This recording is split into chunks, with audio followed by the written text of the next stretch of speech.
안녕하세요. 오늘은 구약 성경 역대하 24장 유다왕 요아스 이야기를 좀 깊이 들여다볼까 합니다. 네, 7살의 왕이 돼서 처음에 정말 잘했지만, 마무리가 좀 안 좋았던 왕이죠. 맞아요. 40년이나 통치했는데 그 시작과 끝이 너무 달라서 리더십이나 신념에 대해 다시 생각해 보게 되는 것 같아요. 네, 특히 그 한 사람의 인생에서 보이는 이런 극적인 변화 있잖아요. 이게 주변 사람, 특히 멘토의 영향력이 얼마나 큰지, 또 그게 없어졌을 때 어떻게 달라지는지를 보여주는 아주 흥미로운 사례라고 할 수 있죠. 시작은 정말 어렸어요. 7살의 왕이 되었고 네, 그렇죠. 성경을 보면 제사장 여호야다가 세상에 사는 모든 날에 여호와 보시기에 정직하게 행했다. 딱 이렇게 나와 있어요. 그 구절이 핵심인 것 같아요. 그러니까 그의 선행이나 올바른 통치가 여호야다라는 인물과 아주 강하게 연결되어 있다는 거죠. 단순히 좋은 영향을 받았다. 이걸 넘어서는 느낌이에요. 거의 여호야다 없이는 안 됐을 수도 있겠다 싶은. 맞습니다. 여호야다가 그를 왕으로 세우는 데 결정적인 역할을 했고 또 결혼까지 주선하면서 거의 아버지처럼 후견인 역할을 했으니까요.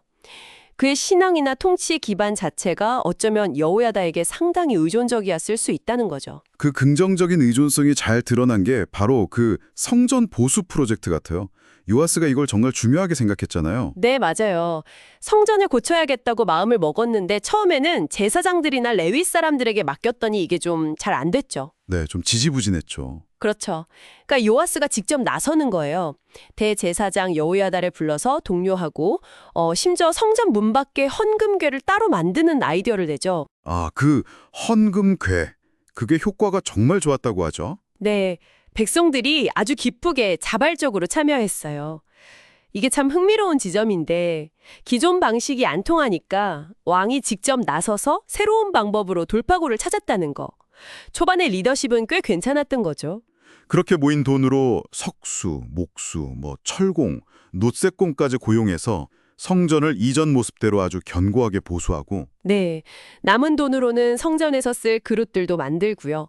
여호야다가 살아있는 동안에는 성전에서 번제, 그러니까 제사가 계속 드려졌다고 하니까 이때까지만 보면 정말 이상적인 왕과 제사장의 형력 관계였네요. 네, 그런데 이제 중요한 변곡점이 찾아옵니다.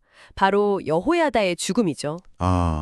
130세에 죽었다고 하니 정말 오래 살았고 공로가 커서 왕들의 묘실에 묻힐 정도였는데 네, 그만큼 영향력이 컸던 인물인데 그의 죽음이 요아스에게는 뭐랄까 보호막이 사라진 것 같은 효과를 낸 거죠. 정말 바로 다음 구절부터 분위기가 확 바뀌어요. 여호야다가 죽자마자 유다의 방백들, 그러니까 지도자들이 와서 왕에게 절을 하니까 왕이 그 사람들 말을 듣기 시작해요. 그리고는 조상들의 하나님 여호와의 전을 버리고 아세라 목상과 우상을 섬겼다고 나와요. 아세라 목상이면 그 가나안 지역의 풍요를 상징하는 그런 우상 아닌가요?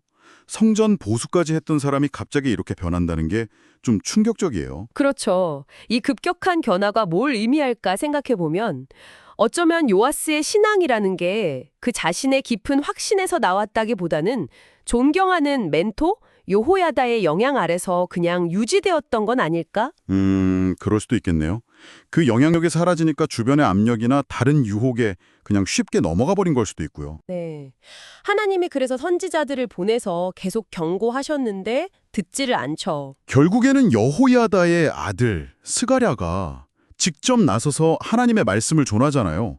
너희가 왜 여호와의 명령을 거역하느냐 돌아오라고 외치는데 그 결과가 너무 비극적이죠. 사람들이 그것도 왕의 명령으로 성전뜰 안에서 스가랴를 돌로 쳐 죽였다는 거 아니에요? 자신에게 은혜를 베푼 여호야다의 아들을 요아스가 그 은혜를 완전히 잊어버린 거죠.